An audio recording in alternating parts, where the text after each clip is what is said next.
I'm Kasey James, and this is the story of the Bridge House.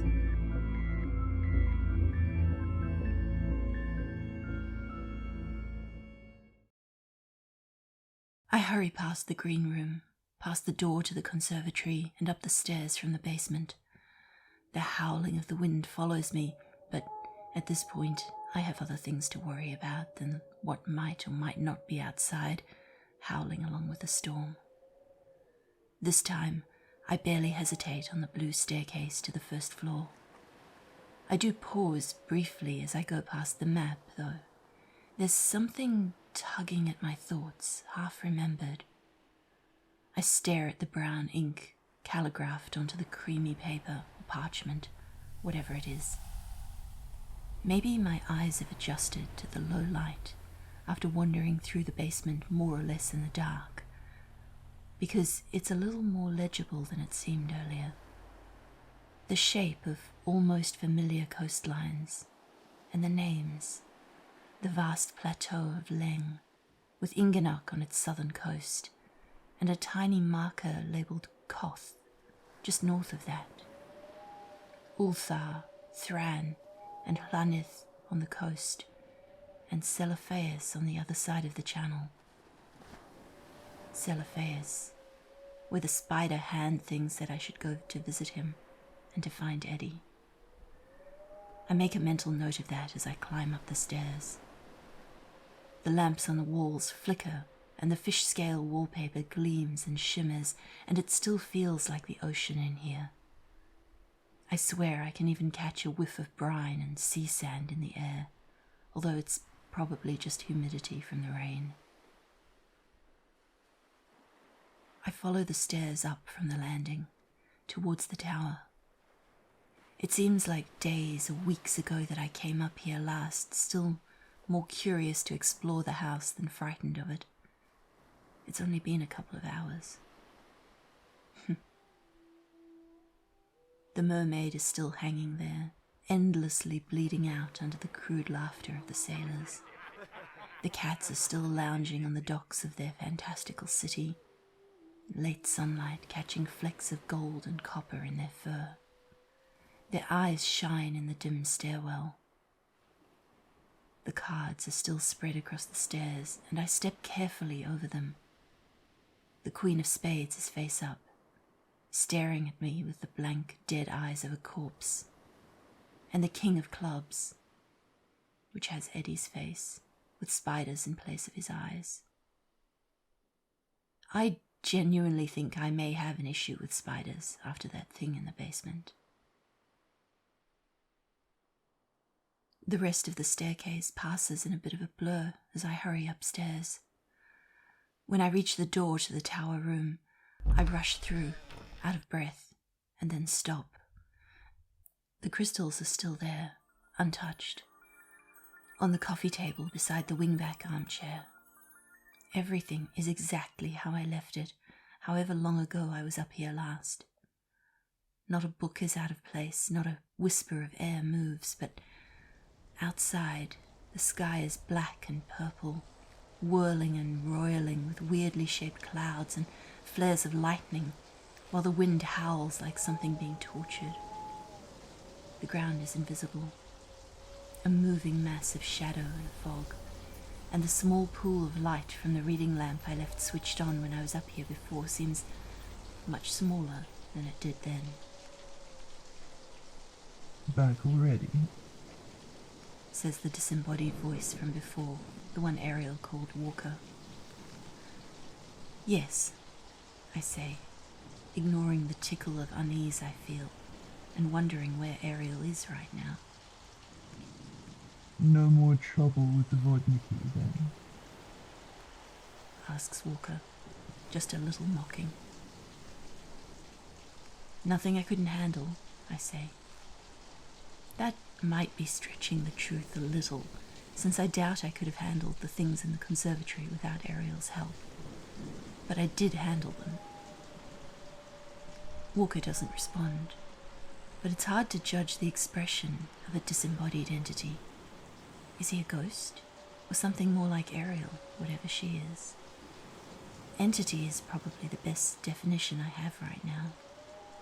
I probably should have asked at some point, or at least paid more attention to the question. I found the light, I say after a moment. To prove it, I hold up the jar full of liquid starlight, quintessence, from the basement. It's still shining and shifting, full of reflections and variations, equations that I can almost comprehend.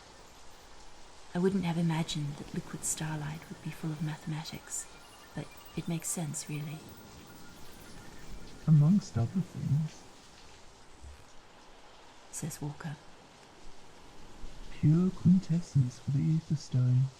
You could have just brought a candle, you know.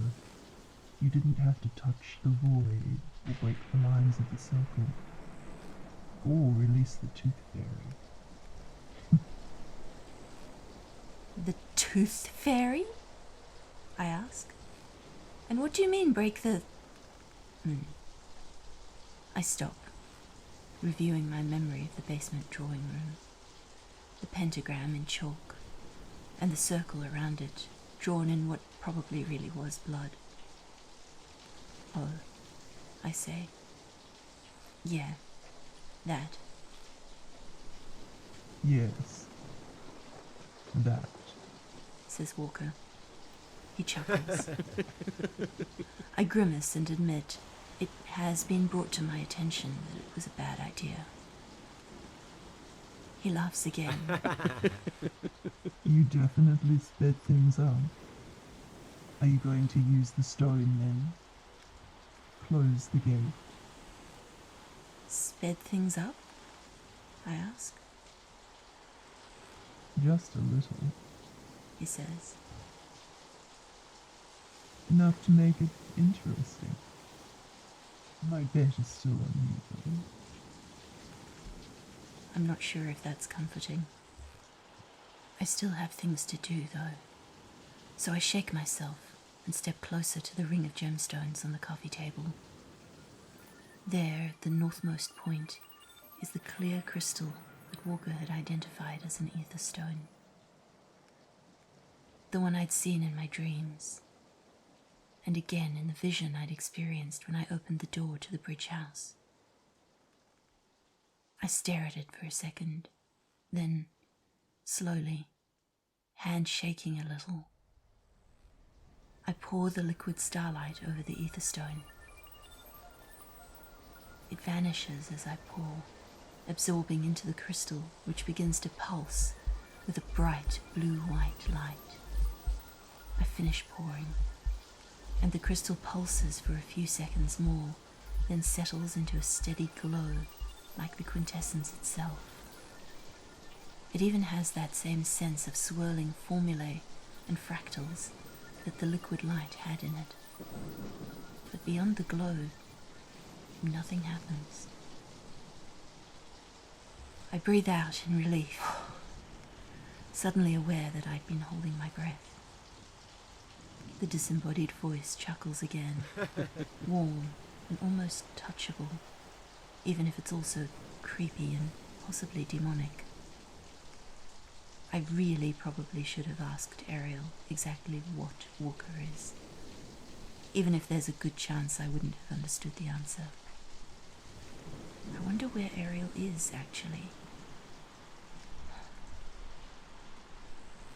It's yours now, the crystal. You can use it to change the state of things. So I can use it like your key to close the gate, I ask. If you use it with the breath of Osiris, yes. I raise the wooden flute to my mouth, realizing as I do so that I've done it before. Hundreds, thousands of times. I've been here before, dreamed this moment of slow inevitability so many times I can't even count them. I know the sound the flute will make, the whisper of music that will emerge from it to seal the gate.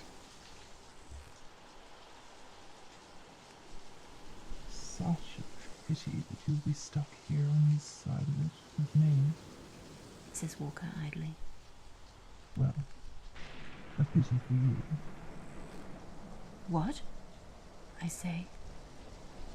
I move the flute away from my mouth, and I would turn to stare at him if I could see him. This invisible, disembodied thing is kind of annoying, Oh yes, he says. it's far too late to keep the bridge house on the mortal side of the gate. You always have been. And since you broke the circle, you're part of the right now, gatekeeper. No getting around it, I'm afraid.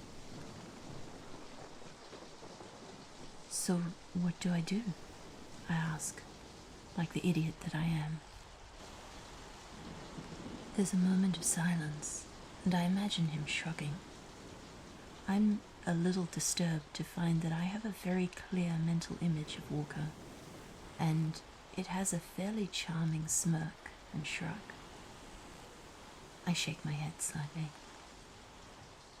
The choice is yours. He says. You can leave it open, if you wish. Travel freely between this side and the other, just like the rest of us. Watch us suck the marrow from the bones of your enemies.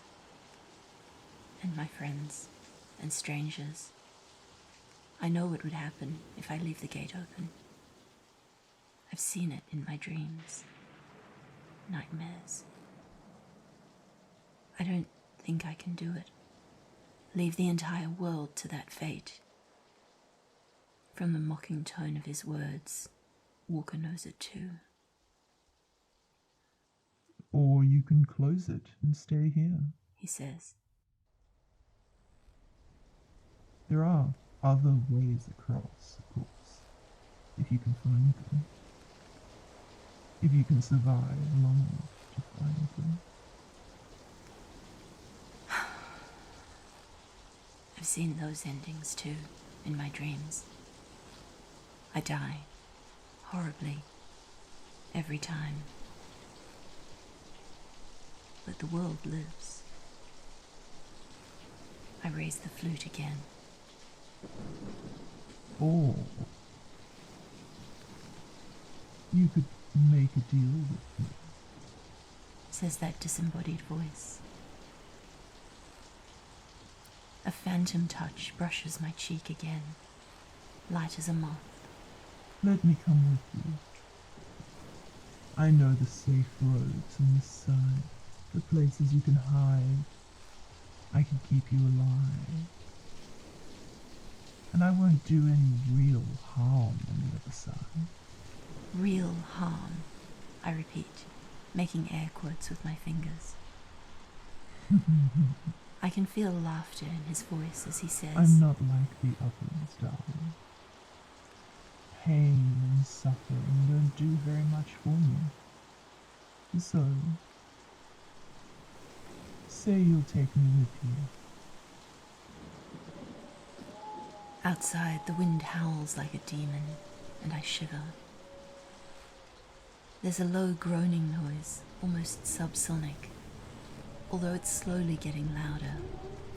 The sound of gears grinding up against one another, of the subtle machinery behind the walls of reality, protesting the weight of something impossible, something nightmarish and alien. Take you with me how? I ask. Do you have an anchor buried under the roses as well?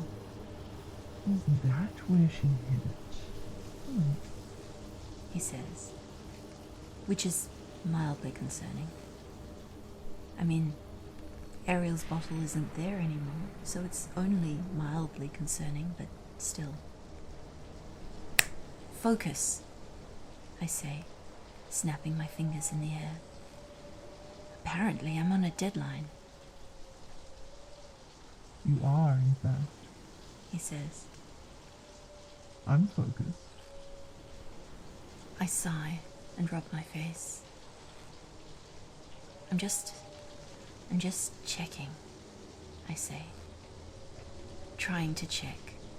I want to know exactly what you're asking. You were talking about possession when I was up here before. Possession should be a personal experience, you'd said the last time I was in the tower. That's not something you forget. Not in a couple of hours. I am now, too. He says. Hide me inside your temple of flowing blood, and I will protect you. That still sounds like a bad idea, I say. The weird groaning sound gets louder, the edges of reality scraping at each other. Is it a sufficiently bad idea that you're willing to die over? Walker asks. You don't know that I'll die, I say. I don't, but it's a strong probability. I won't let them have you if they can help it, but... Outside, thunder crashes, and there's a searing flash of lightning, so quick it must be right on top of us. I flinch, although intellectually I know that if the lightning had hit me, or the house, ducking wouldn't do any good. In the sudden quiet after the thunder, the clouds part, and bright moonlight floods in through the windows. The groaning sound is even louder now, and lower, like icebergs breaking, like that bass note at a club that you almost can't even hear, you just feel it in your ribcage and your sternum, vibration more than it is sound. And under that I can hear chanting, voices overlapping, calling out a series of words, names, an invocation that makes the hair on the back of my neck stand up. It feels like pressure, like something is trying to crack my skull open and climb inside, which is ironic, given that's sort of what Walker just suggested. Arial? I say. Are you around? Of course I am, Kasey James. You're still carrying my anchor, says Ariel's voice behind me. I never expected to be quite so glad to hear her, even when she adds, The speaker in darkness is too, though, so you should probably hurry along if you're planning on doing anything about the gate. Oh, right, I say as I turn to face her. The speaker in darkness, huh? Have I met them yet? Ariel tilts her head and looks at me carefully.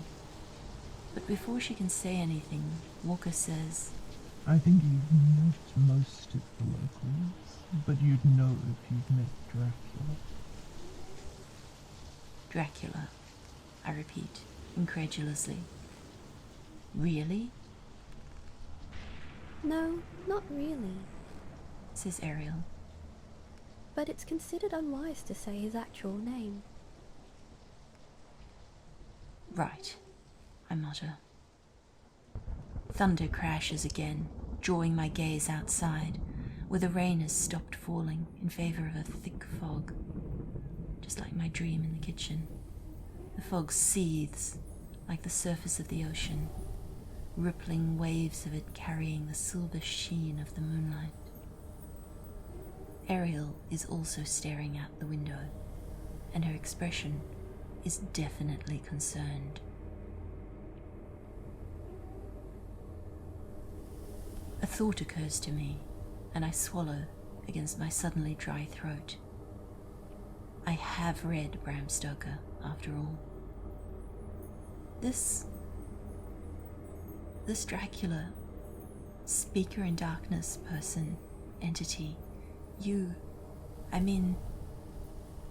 he's not actually Dracula, right?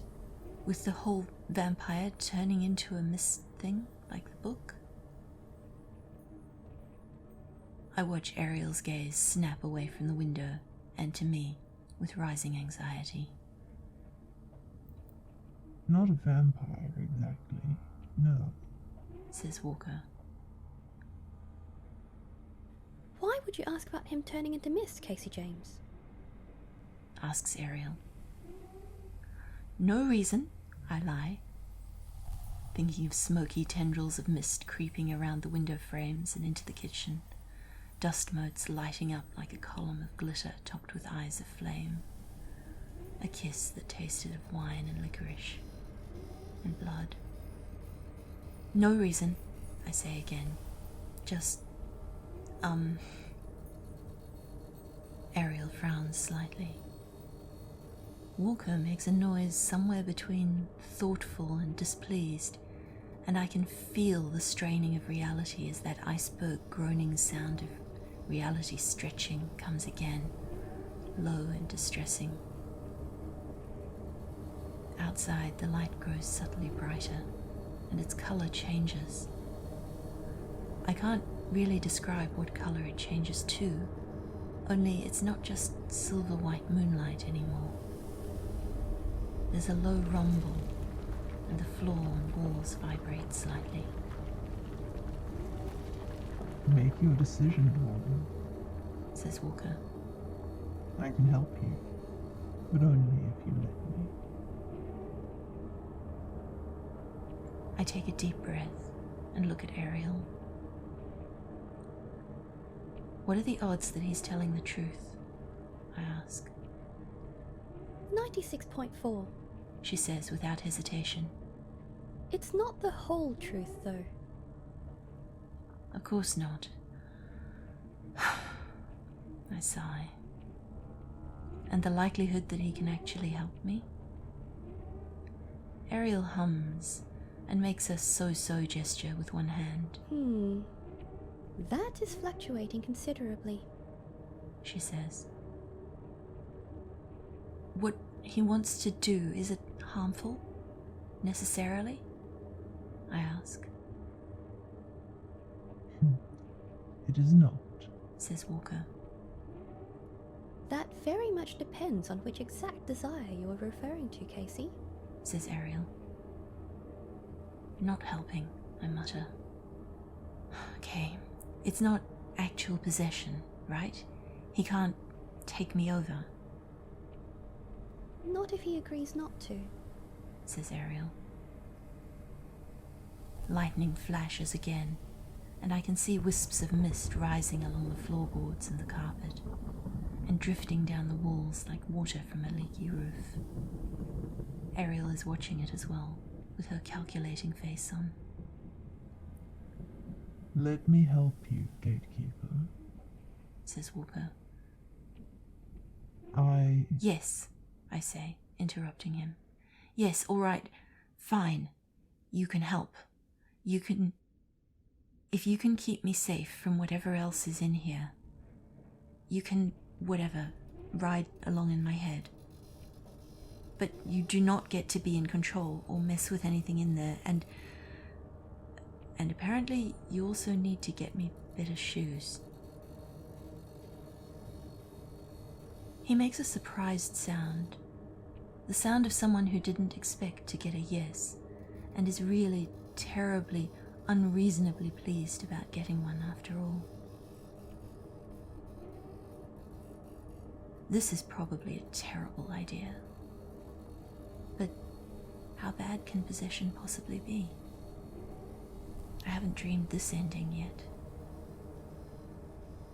I raise the flute to my mouth again and breathe into it, hearing that familiar melody as reality groans and creaks all around us, as mist seeps down the walls and my heartbeat slows and beats in time with some silent, vast ocean that I can barely sense, as Walker's invisible fingertips touch the side of my face again, feather-light. The feeling of the gate closing around me is familiar, horribly, nightmarishly familiar, like those dreams where you're falling, or you can't breathe. And you know you have to wake up before you hit the ground, or you might not wake up at all. And then Walker kisses me. Invisible lips meeting mine in something too chaste to be called a real kiss, and too heated to be anything else. And he slides into the space at the back of my skull where I didn't even know there was a gap. That sensation of an alien consciousness burrowing down into me, behind my eyes and into the back of my brain as the mist and the darkness rise around me. Yeah, that's entirely new.